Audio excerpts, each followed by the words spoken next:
What if the person who cracked a major case wasn't a cop or a detective, but a total stranger? These 5 stories prove one thing: paying attention can save a life. Here are 5 real crimes, solved by completely random people. 1. The TikTok viewer who saved a missing girl. It was just another night of scrolling for a woman in 2020.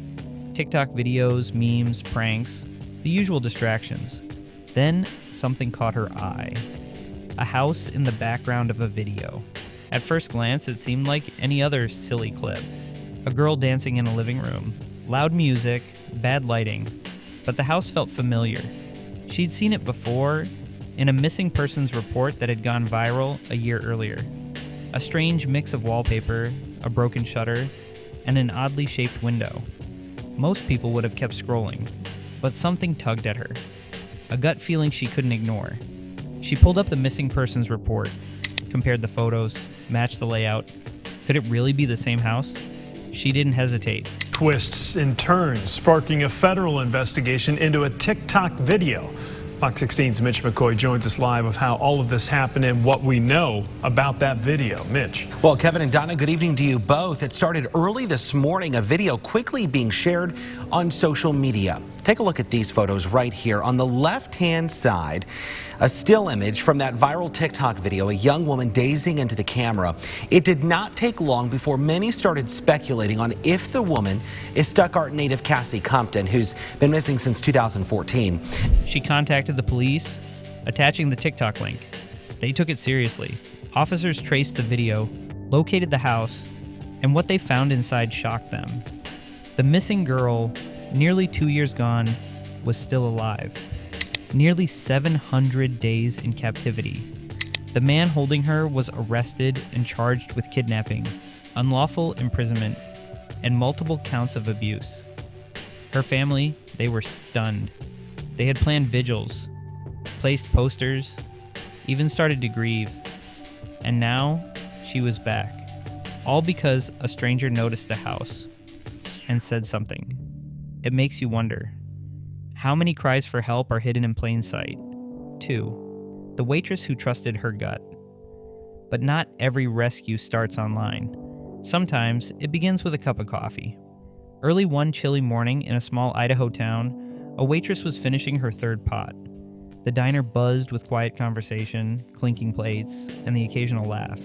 But then she noticed a man and a young girl at table 6. The girl, maybe 8 or 9, looked scared. Not teary, not loud, just off. She barely touched her food. Her hands were clenched. Her eyes darted to the door again and again. The waitress tried to shake it off. Maybe it was a bad morning. Maybe she was just shy, but something in her gut screamed. This wasn't right. That moment of hesitation turned into a quiet call to the police. She didn't accuse, didn't make a scene. Just said she had a bad feeling. When officers arrived, they quietly pulled the man aside. He was Joseph Duncan, a violent fugitive wanted for multiple murders. And the girl, Shasta Groen, missing for weeks. Her entire family had been killed. She was the only survivor. That waitress saved her life. She later said, "I couldn't sleep knowing I might have ignored something that could save a life." Courage doesn't always roar. Sometimes it's a quiet voice whispering, "Do something." 3. A gamer who uncovered the truth.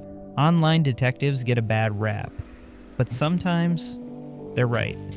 Mark Hacking played the perfect victim, crying on TV, handing out flyers, pleading for help to find his missing pregnant wife, Lori.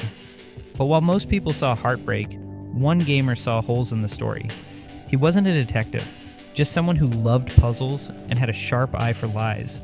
Online, rumors swirled. Hacking said he was about to start med school, but someone checked. No acceptance letter, no school records. The gamer noticed more. His timeline didn't add up. His interviews felt too polished.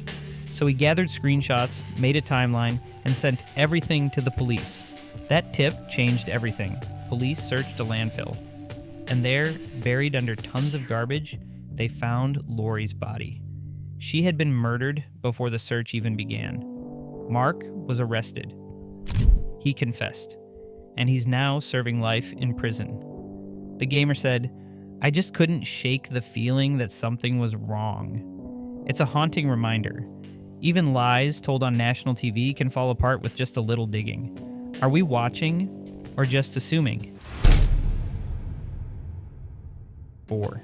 The brother who stopped the Unabomber. This next one, the most infamous case of all. Ted Kaczynski, the Unabomber, mailed deadly packages for nearly 2 decades. Each explosion took lives, shattered families, and stumped federal agents. But it wasn't the FBI who cracked the case. It was his brother. David Kaczynski read the Unabomber's 35,000-word manifesto, and something struck him. The tone, the phrasing, the ideas. It sounded just like Ted. He showed it to his wife. She agreed. The realization was devastating. Ted had been living off the grid in Montana. Isolated, bitter, brilliant. But capable of this? David didn't want to believe it. But he knew he had to act. He contacted the FBI. His tip led agents to Ted's remote cabin. Inside, they found explosives, journals, and evidence linking him to the bombings. The nightmare was over. Ted was arrested and sentenced to life in prison.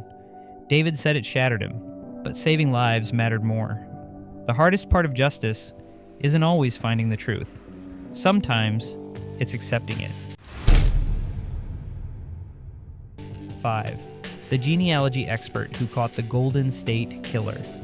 Our final case sat cold for decades, until a hobbyist cracked it. For over 40 years, the Golden State Killer haunted California.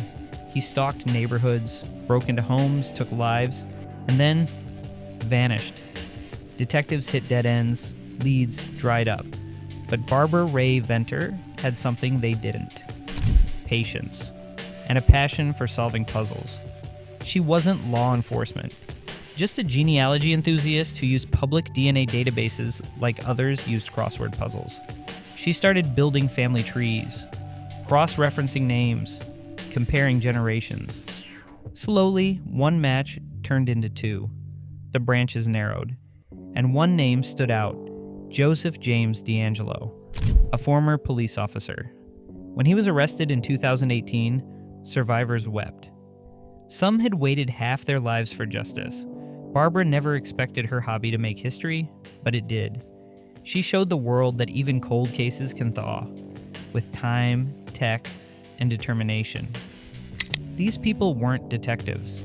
They were everyday observers who trusted their instincts and refused to stay silent. Which case stuck with you the most? Let us know in the comments.